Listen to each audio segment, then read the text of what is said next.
And welcome everybody to Kicking It with Kirk. I've got Otis Kirk, my guest host, on today, and we're here live on Hogville Live YouTube. And Otis, thanks for coming on today, man. You bet. Thanks for asking, man. So, you and John James were over at the Monsters Camp down in Benton on, I do believe it was was it Monday or this weekend? Sunday. It was Sunday. It was Sunday, just a Sunday deal. Yeah, we left 7 in the morning, got home about 7:30 that night. It was an all-day deal with us. So, who stood out to you the most? Well, some of the top talent didn't go through the camp. They were there, like Braylon Russell, who obviously is a big-time player. A couple of kids that did. Some of the ones, like Brian Huff from Valley View has 15 offers. Mhm. Joseph McVeigh from Earl has a wide receiver, has quite a few offers. Not one from Arkansas yet, but could get one. Talented kid from Earl, plays a lot of sports.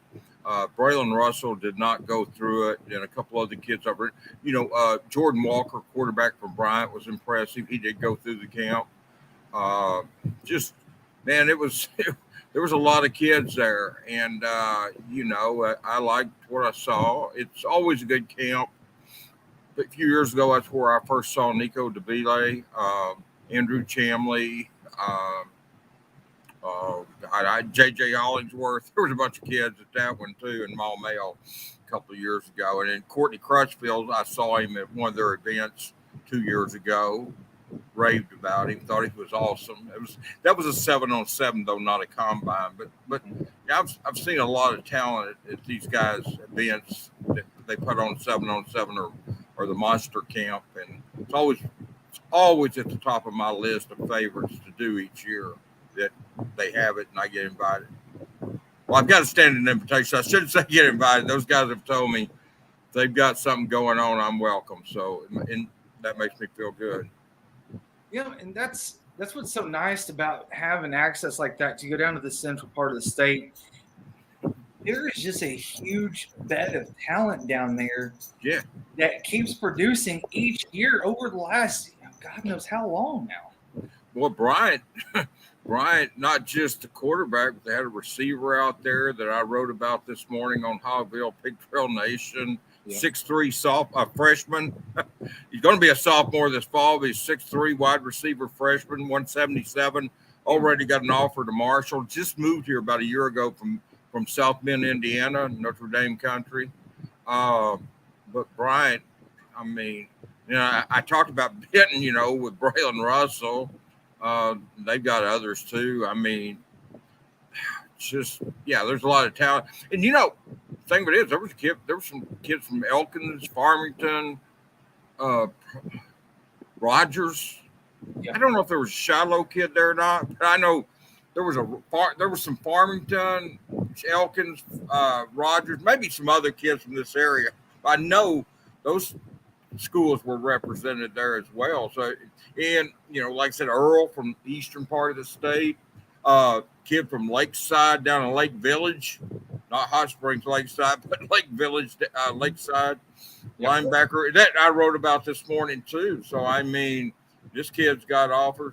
There was a defensive back, running back guy from Pine Bluff that's got 10 offers. Michigan State just offered him. He's got SEC offers. So it's just it was a good camp. It's always fun to go to that. I love doing that. I like getting to see these kids, meet them in face to face, meet them in real, or let them, they get to talk to them. They get to know you, something such just a phone or a direct message on Twitter or interview. Those are okay, but it's a lot better to get to know these kids in person. Yeah, and that was you really jumped into my next thing that I was going to bring up is that with you going to these camps, it's a lot easier to be able to talk to these kids than trying to contact them through a messenger. They know kind of who you are, but they're not 100% sure. And then when they put that face with that person and then that interaction, that really opens the door a lot more for you to be able to have these kids come back and go on Pig Trail Nation or have these interviews that some of these other folks may not get. Yeah, that may be the only value of my face there is, Jason. I mean, there's not very many values to my face, but that I got a face for radio. that might be one of the positives. And then we're digging for positives. But no, I'm joking. But no, seriously, yeah, I mean, well, everybody can reach out, DM a kid, everybody can call a kid, but when you take that extra step and you drive 3 hours, 2.5, 3 hours, whatever Benton is from here, I don't know. Like I said, we left at 7 and got home at 7:30. So I don't know how long the drive was, but 3 hours or something, 2.5. But when you take that extra step, spend 5 hours of your day or 6 hours on the road driving, kids appreciate that. I mean, and they talk to you in person. I'm not sure I would have gotten the Braylon Russell interview had I not been there. Mm-hmm. I mean, Braylon he's tired. I mean, it's stressful, man. The recruit process. This is a 4-star linebacker. 4-star running back. I got Brian Huff on the brain. 4-star linebacker. 4-star running back. Braylon Russell's. He's. The recruiting process is fun, but it gets stressful. And he told me, I said, you go on all these visits. Do you not just hear basically the same thing? Just change the name of. Yeah, Arkansas, we're great. Alabama, we're great. Tennessee, we're great. I mean, there's only so many things the coaches can say to a kid. And at first, they're thrilled to death with that. Man, they're excited. They're messaging me what these coaches told them. And then after about 6 months of that, they figure out that everybody's telling them the same thing, basically, a little bit different lingo, but basically the same thing. And it gets old. And that's why, I'm not saying Braylon wouldn't answer the phone. Every time I've ever reached out to him, I'm just saying it does help, though, to get out. And I've talked to Braylon in person before. I think kids appreciate that, Jason. And I know I do. I just love getting out and meeting these kids. There's kids that, even if they don't become Razorbacks or they don't ever get offered by the Razorbacks, it's just good to know them and write about them and help them go along their way. I mean, not everybody's going to get an Arkansas offer. Not everybody's Braylon Russell or Brian Huff, but they still get good publicity and stuff. You get to hear those kids' stories, something that you may not be able to accomplish in a 20 or 30-minute interview or even a 10-minute interview. And when you're down there with them for 2-3 hours, that's whenever memories start to spark conversation. And they start talking about, this is what my family's went through. This is who's helping raise me right now. This is who's really contributed a lot of in my life, not from football, but just from life and growing up as a person. And that's where you get that depth that creates such a great bond with you and the players, so that way that you can write a very insightful piece that lets us know who the person is so we can invest in them. And that's what's really nice about going to these camps, is that you're able to get those moments with those kids. Oh, no doubt, man. It's I've done this for years, and that's always my favorite thing to do is get out. It's a lot easier to sit home on the AC than watch TV than to do that. But I just feel like it's the best way to do your job. I haven't figured out a better way to do my job than to go out, hit the road, and see kids. That's just, as long as there's, you keep the expenses reasonable and try to, do right. I think that's the way to go. I mean, it's just so much better. I'm gonna be honest. Now I'm getting ready to hit some spring football practices too. That's hitting now. I almost came through the computer there for a second because I'm gonna be honest with you. I'm jonesing for a Red Bull right now. Yeah, Red Bull. That's awesome, man. I mean, those are awesome. But I tried the guy to tell me the other day, said, those are not healthy. I said, you think I'm drinking them for my health? I mean, I'm not an idiot. not drinking them for my health, man. I mean, I'm not thinking that I'm gonna live to be 200 years old if I drink Red Bull. That's not the intent of it. I never had false illusions that I was gonna be 200 years old and still living because I'm drinking Red Bull, man. I mean, it gives you wings. It doesn't give you longevity. That's all I'm saying. Yeah. Oh man. So, what spring practices? I know that, if I'm not mistaken, the 19th is Fayetteville spring practice. Yeah. What other spring practices around the area will you be attending? Benton started. Bentonville. I'm sorry, Benton. We talked about Benton for so long. Bentonville started Monday. I haven't been there yet. I will get there, if not this week. Next week, Greenwood's coming up. I'm definitely going to Bentonville and Greenwood. I'm going to see Central Arkansas Christian. I hope to get to Mills, Pine Bluff. Definitely, I'm going to try to get to Warren. Mm-hmm. I haven't talked to Lanny about travel budget on this, but I will be going. I know I will be going to Bentonville and if to he's Greenwood, watching, heads up. and then like I said, venture out beyond that as time and allows and days that they're practicing. But I definitely plan on being at Bentonville here. If not this week, then next week, and then Greenwood as well. Those are always two of my favorite stops anyway. Yep. And that's one of the great things about this time of year is that you're able to kind of space some of this stuff out versus you've got 7-on-7 camp, XYZ the next 3 days, and those things are all day. And you don't have a lot of lag time between those. So by the time that you're walking out of there with all your information, you're pumping the story out and you're getting over to your next destination, man. And that really is that puts some wear and tear on you. Yeah, it is. But I mean, I enjoy what I do. So it's not really work. I don't look at what I do as work. I mean, I enjoy getting out and seeing all this and getting after it. Yeah, most definitely. So let's kind of move on. I saw a little blurb that came across that Dax Courtney has transferred to UCA. Yeah, well, he couldn't play at Arkansas. He took a medical hardship, so he's ineligible to play at Arkansas.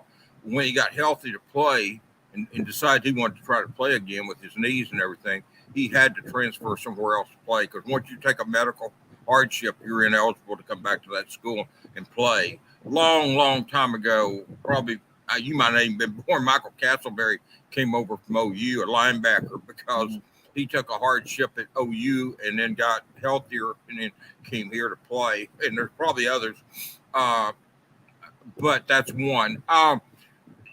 But yeah, Dax is a tight end. If he stays healthy, he can help UCA, and that was a good choice for him. Yeah, it was. I just hope he can stay healthy because his senior year, he just started getting hit with knee injuries and just tore both of them up. And once you do that, you just hope that. I know football's in his blood, but I want that kid to be able to walk when he's 40 years old too. So I mean, I hope he's healthy enough to play and has a good career. I certainly wish him nothing but the best. Great kid, but I just hope he stays healthy. He could have played here if he stayed healthy. That was just a kicker, and he couldn't.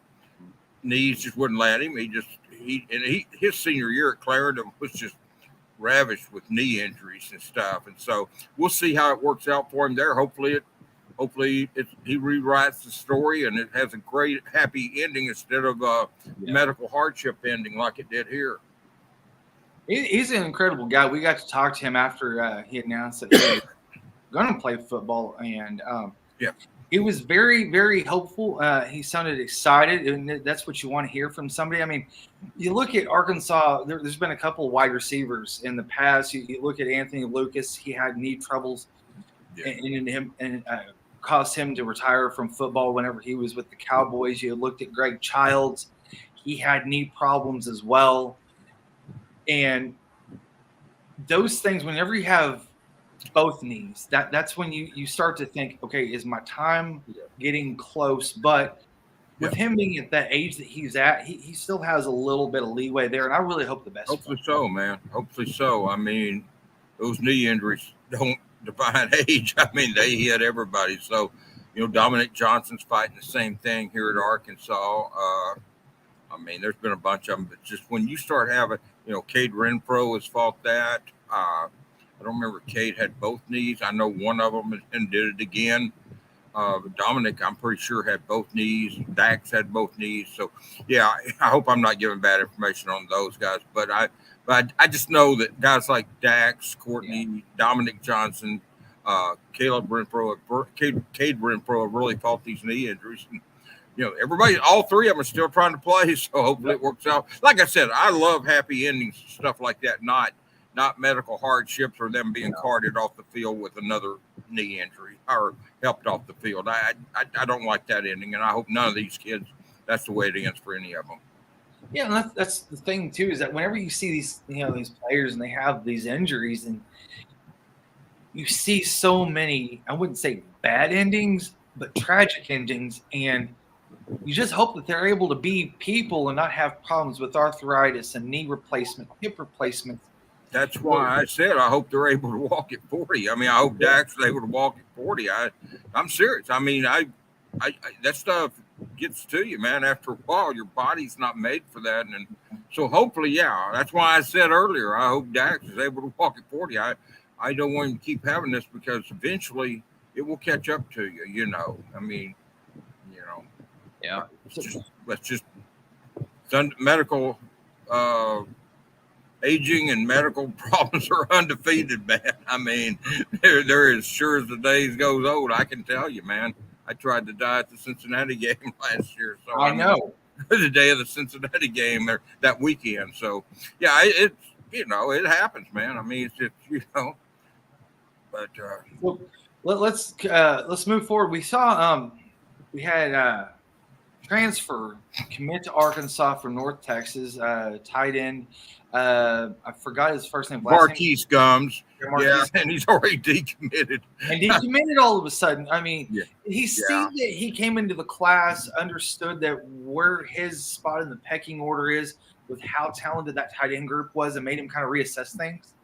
I don't think so. I don't know if it's I mean, with NIL out there, you always wonder about that. I mean, but no, I mean, he was going to play. He was going to play a lot at Arkansas. It wasn't. I don't think it was a competition. I think it was more. I don't know what the exact reason was. I just know when you commit on a Sunday and then you decommit less than 2 weeks later, that's not a good look for you, man. But that's really fishy. Really, it's not a good look. But the thing that always comes to my mind in this day and age is NIL stuff, and I mean. And one thing to keep in mind, some people don't understand this. When these kids commit, these kids in the portal commit, till they enroll, they're fair game. Now, they can sign an SEC grant, but all that does is bind them to the SEC. Yeah. But that's the only thing it binds them to. It doesn't bind them to the school. They can take other visits and stuff. Now, maybe when you do, Sam says, if you take that visit, offer's gone. But that's a different story. Yeah. But I had people yesterday confused on how he could commit to Arkansas and sign, but still opt out. And I said, because it's not a binding letter of intent. It only binds him to the conference. It's conference aid and school aid, and I wish they'd do away with that and make it where the kids in the portal, when they sign, that's where they're going. That's it. But not necessarily, not because of Marquise, but just that portal is already has hassle enough, without adding more headaches to it. I mean, there's some things they can do on that to tighten that down a little bit. A lot of things, actually. Yeah, I saw that where he's possibly making a trip out to Cal also to take a look at what they've got. And I've talked with David Cutcliffe, former coach at Duke and Ole Miss and OC at Tennessee, and he said that he has constant he has actually a text string with all 14 SEC coaches, and they regularly talk about this and the pitfalls and the struggles and things that happen, like with Marquise Gums. They have I wouldn't say a running total of what's going on as far as possible tampering or anything. But he said they make note of this stuff so that they can bring this back to the commissioner and he can bring it back to the NCAA, and they can talk about this and say, where do we go from here? Because if this keeps happening, it's going to create such a cesspool that some of these guys that will come in here on the back door and try to get these kids out with a bigger bag for NIL, it doesn't, curtail them at all. Well, that's why if you sign a letter of intent that's binding to the school and you're off limits, and if you don't come attend that school, you have to sit out a season. That's all it takes to fix that. I mean, they could fix it. It's so easy. And why they don't want to bind a kid that signs with a school to that school. And if he doesn't, then he loses a year of eligibility, sits out a year. I mean, there's no point in letting a kid enter the portal, take visits, commit to a school, 2 weeks later take other visits, 2 weeks later take other. I mean, it's just keep drawing that up. And that way, when they sign, they're signed. And then the coach at the school knows what he's got. He knows he's got a tight end. He knows he doesn't have to look, because when you take a commitment from Marquise Gums, you're backing off of other kids. Well, meanwhile, the 10 days or 12 days he's committed, some of those kids are going other places. Now you're back to square one, and minus some of the options that were there, and it's just not a good situation, man. And there's no point in having it that way. All they'd have to do is make that letter of intent binding. When a kid signs, its letter of intent is binding, and there's no reason for it not to be, and that would stop it. And look, this isn't limited to Marquise Gums in Arkansas. People may think, well, he's upset about Arkansas. No, I'm saying it doesn't matter where we're at. There's schools doing this or tampering with these kids after they commit somewhere, and just stop it. And if a kid wants to take his 5 or 6, 7 visits, whatever he wants to do, let him do it. But take his official visits. But don't, once he signs, then it's official. I mean, nobody's got a gun to these kids' heads making them sign. Once they sign, make it binding and make it official. And if they don't honor it, they sit out a year, and that ends all that crap. That's the way to end it. It's so simple, and they worry about money and they worry about cost. Well, you're spending all this money hosting kids and recruiting a kid for a position. You think you've got him, then you've got to go get another kid. It's unnecessary work when it'd be so simple to fix it, Jason. That's the thing. Yeah. If it was some of this stuff is complicated. Like, when is the best time to have the portal signing? That's complicated, because no matter when you do it, there's drawbacks. There's positives, but there's drawbacks. No matter when you decide. I've heard people say, I only have one and have it in February. Well, what happens to midterm kids? See, there's positives and drawbacks on anything you propose. That's complicated, but this stuff about binding letters of intent is not complicated. That's as simple as 1 + 1 is 2. Just make it a binding letter of intent, and it ends all that. If they don't honor it, they sit out a year. Yeah. That's how you end that. And it's so simple, and there's no reason for it to be the system they're doing. Some people running this that obviously don't have a clue what they're doing at times. Yeah, most definitely. And I'd like to say that I've got faith in the system as it's starting to turn. I don't. I mean, it's not. You give them all the chances in the world to say, hey, you're going to do the right thing. You're going to make everything okay. And then they turn around and say, oh, by the way, we're going to have time to turn a blind eye to this again. Yeah. Well, I mean, you've got to stop you've already got people recruiting kids off of campuses to get them into the portal. So then after they commit, to still recruit them off the – you got to stop some of this. And I don't know that there's any way to stop schools from poaching kids off of campuses. It's sad when Jeff Traylor has to go on Twitter and ask what he can do to stop the Power 5 schools from coming on his campus, recruiting his kids. Maybe not coming on, but recruiting his kids off of campus. I mean, I don't know the solution to that, but once they get in the portal, you can like I said, it's just a very simple solution. Let them sign. Let them take their visits. Let them sign, and when they sign, it's binding, and that's all you ask for. Then it eliminates a lot of the other headache. There's already enough headaches with this portal without adding to it. So once they enroll, they're binding, but until they enroll, I told people yesterday, I said that kid hasn't enrolled in class. He's a free agent, Yep, pretty much. So a little bit of a somber note. It came out yesterday that Quincy McAdoo was involved in an accident Monday night, and he was transported to Washington Regional Hospital for non-life-threatening injuries. Otis, do you have any updates on that? Yeah, I think. Yeah, I don't. Yeah, I mean, yeah. He's gonna be okay, and he's compared to what probably should have happened considering the cars. He's lucky as all get out, but he's gonna. It's probably his rehab is probably gonna take him right up to football season. I see these people reporting that it was a lot. It wasn't near as bad as they thought. He's gonna be okay. So he's gonna be okay, but it's not that simple. There's a lot more to it than what some of these people are leading their readers on about. It's gonna take some time, and there's no reason to think he won't play, but there's gonna be some rehab, and there's gonna be some time involved in this. It's gonna be some extended time, so we'll see how long it is. But I think he'll be around for the season. I just don't. It may be pushing it right at the season though when he comes back, Jason. And that's about all I can say on it right now. But it's not as simple as some people are telling their followers on Facebook and Twitter. Gotcha.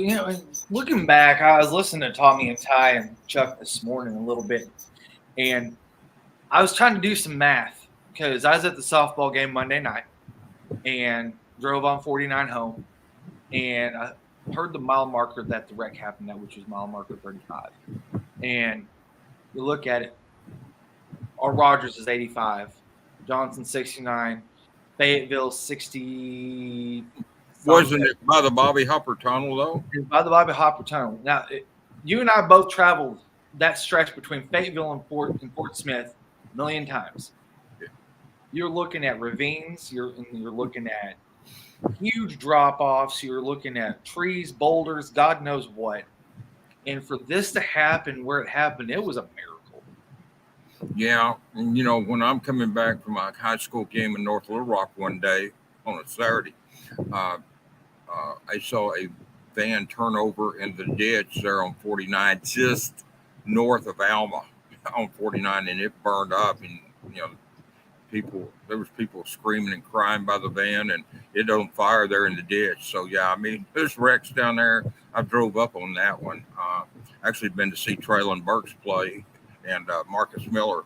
They played at North Little Rock. I don't remember the school they played. It was Batesville Southside or something maybe. They had played them at North Little Rock High School. It was a Hootens Classic deal, 2 games that day.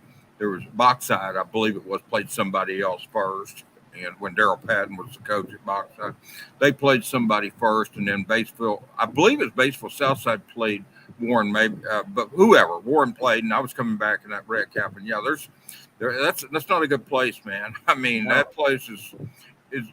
I don't know how it was 2 cars with Quincy, and I don't know if he was driving. People have asked me, was he driving? Was he a passenger? I don't know. I mean, I don't know whose fault it was or anything like that. I just know that what I've been told is he's lucky that no matter what rehab is or how long or extended rehab is, he's still lucky to be alive. And he's fortunate, because that accident, they told me it looked pretty bad, man, real bad. So hopefully he get full recovery. He's great, not just a great player, but a great kid. I mean, how many freshman receivers can move to cornerback halfway through the season and go over and start? Yeah. Not just start, but make an impact at defensive back. But he did that in high school. I mean, so it wasn't like I told people when they moved him over there, I said, this kid's not going to need the process. College is different than playing at Clarendon. I get that. Playing Liberty or playing Ole Miss or LSU is different than playing at Clarendon. I get that. But he's an athlete, and he was a man among boys at Clarendon. And I said, this kid's not going to need the adjustment period that most freshman moving from receiver to defensive corner would need, and he didn't need it. I knew he wouldn't. I saw him in high school, and I knew that would be a good fit for him, and a pretty easy transition. Much easier than most people. He's a good kid too. That's the thing. I mean, he's not just a great player; he's a great kid. Yeah, definitely. I forgot everybody that's watching. I'm really sorry I hadn't put it on the comments. Leslie Bynum. She's going to pull us back into Laker Nation for just a second. She says, I think LeBron and Anthony are going to put it together, and they're going to win this year in the NBA. Well, let's hope so. I've got my LeBron and Davis and 20 making the Lakers great again, man. So, yeah, I'm hoping so. I mean, I love the Lakers. You know that. I mean, that's my. If I have one thing to watch in this world, it's the Lakers, man. I mean, it's I don't miss any game. I've missed one game all season. I was at the Liberty Bowl and missed a Miami game at Miami, but they're all tough, and they've got to do it on the road. I mean, they're going to have to do it on the road unless Miami wins the East, which I don't think they will. That'd be the only way the Lakers would ever have home court in any series.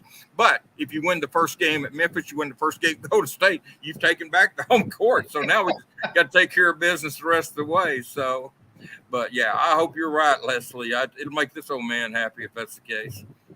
You know, I heard that there was an opening in the Lakers organization to collect the jock straps after the game, and I think Dylan Brooks might be that prime guy. Yeah, he probably would be a failure at that, though. That's the problem. He's a punk. I mean, you know, I got words for him, but I won't use them on here. He's trash, man. I mean, that kid's just, I don't know. I mean, you run your mouth. You know, I've told this story. I told Dudley. I've told Earl Buckingham. I've told some other people this story. A few years ago, the Lakers were playing Portland.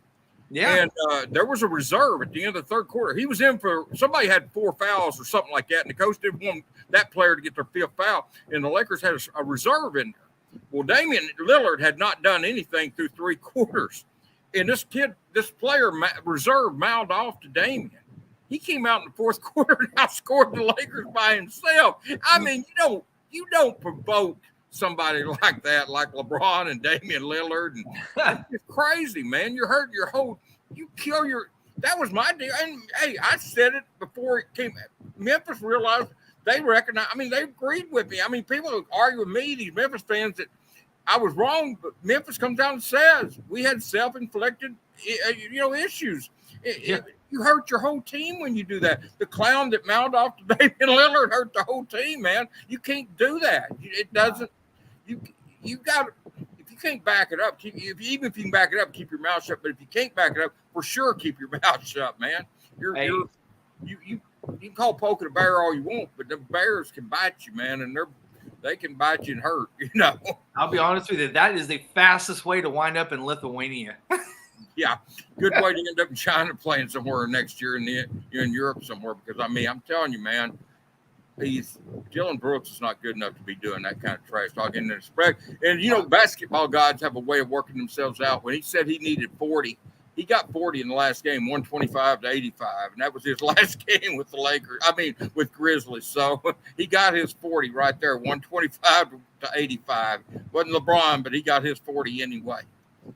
So let's move to our last segment here today before we get you out of here, and it's buy or sell. And today I've only got one. I've only got one question. Well, I booted the one about the draft. You had 3, and I said I buy, and they got 2 drafted. I really thought Matt Landers would be that 3rd one, man. I really thought Landers. I couldn't believe. I couldn't believe it either. Yeah, that's the one. That was my 3rd one last week. Hazelwood and Wagner were on the bubble, but we knew 2 were getting drafted. Mm-hmm. We knew 2 were. Yeah, but I thought you said 3. I buy because Landers I thought was a no-brainer, and then I thought, well, Hazelwood and Wagner are right there, but I thought Landers would be right there. But I knew Sanders would go first, Stromberg second, and then I thought Landers would go. So yeah, I missed that one, but that's why I thought Drew was going to go higher. Well, I did too. Yeah, I did too. I thought he would go earlier. Yeah, I did. Stromberg may have gone maybe I thought he'd go early in the fourth. He went late in the third. So, but I figured late third, early fourth on Stromberg. I thought late first, early to mid second on Sanders, and he didn't. So yeah. But Stromberg, I was probably closer on than any of them, But yeah, the reason I said bye last week because I thought Landers would be the third Razorback. I just wanted to clarify that. I mean, I really felt good about his chances getting drafted. I thought it might be in the 7th round, but I really thought somebody would take him. It turned out I think Seattle got a steal. I think the Carolina Panthers got a steal with Bumper Pool if he's healthy. Yep. That's a kid that could play linebacker. He just was not healthy. And then I think, the Eagles and got Hazelwood, the Las Vegas Raiders got Wagner, and the Tampa Bay Bucks got the Bates, the kicker. I think all those kids have a chance where they landed. Ethan Bates, yeah. So will any hog free agents make a team in NFL camp this fall? I'm going to buy. And Landers already cost me the one last week. But I'm going to go again. I'm going to say I buy. Don't bet against him. Don't bet against him. I got a lot of faith in that kid, man. I mean, you're saying in an NFL fall camp, so not necessarily the team they signed with. They just got to make a team. So, if you're saying any team, not necessarily the one they signed with, because I think not just Landers. If I'm telling you, man, if Bumper Pool, and I don't know what his recovery deal is. I know he didn't work out at Pro Day, so I don't know what kind of schedule Bumper's on, but I can see Bumper. I don't know what Tampa's Bay's kicking situation is, but I can tell you, I can see those other 4 kids, one of them making it for sure. So, yeah, I'm going to buy on that. I really am. Not necessarily Landers, but I'm going to buy on it anyway. Yeah, I think somebody of that group, I think Bumper's got as good a chance as anybody if he's healthy. I just don't know what his timetable is, Jason. I'm not going to sit here and try to act like I know Bumper Pool's time. We haven't had a chance to talk to him recently, but if he's healthy, Carolina, that got himself a steal. They may have got themselves a steal with him because his frame, the way that he plays, reminds me a little bit of a linebacker that played there at Carolina, Luke Kuechly, and a guy that can range from sideline to sideline, but also be able to stuff the middle with that size that he's got. Oh, yeah. And I think that they might, if they can get him healthy, and if they can kind of coach him up a little bit, I think he's going to be a steal. Health is going to be the key with him. Dalton staying healthy is going to be the key with him. He was healthy this season. He hasn't been healthy all the time. He's been at Arkansas the whole season except for this year. Dalton Wagner I'm talking about.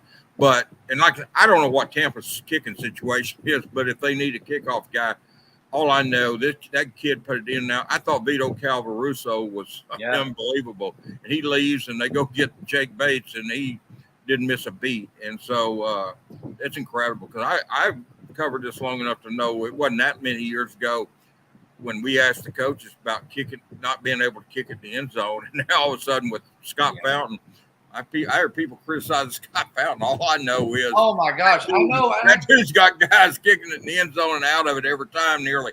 I don't know. I don't see they ain't watched as much Razorback football as I have. There's criticizing Scott Fountain. He may get a punt blocked occasionally. I agree. I know, but Tim Little is very dependable on field goals. And but that kickoff unit, I remember it wasn't that long ago. We'd asked about why can Arkansas, everybody else had a kicker kick at the end zone. Arkansas didn't have one. Now, no matter who he runs out there, and they're walk-on. Yeah. Now, Caruso got put on scholarship, but he came as a walk-on. Yeah. I got 2 words for you. North Texas. Yeah. That's it. Yeah. That was the rock bottom of Razorback football special. There's a lot of rock bottoms that year. I was up in Fort Collins when they hammered down the left lane on Colorado State, blew that big lead, and then I drove back north from Fort Collins to Fayetteville. But I went up because I spent the weekend up there with my son. He was his family up in Denver. It was my birthday weekend, and I didn't come back till that Monday. I came back. I left there Monday. I didn't come back on Sunday. But yeah, it was a disaster. They come home and go to the North Texas game. That was a disaster. There was a lot of disaster with Chad. Of all that time, the one story was when Ty Story got his. And I don't dislike Chad. He was always good to me, but I didn't feel like Ty Story got treated very well here by him, and he got his payback. Yeah, he sure did. He definitely did. Well, Otis, I'm going to get you out of here today, and everybody be sure to subscribe and like. I'm going to have to quote Tonkin Todd on here. He gave me some props here. He says, don't forget to show your support, smash that like, and bell and share this channel. Everybody go out there, spread the word. We'll be also posting this in hogville.net as well. And from Otis Kirk, I'm your host, Jason Pattison. And everybody, thank you for jumping on with us this afternoon. You bet. Appreciate you. Have a good day, man. You too.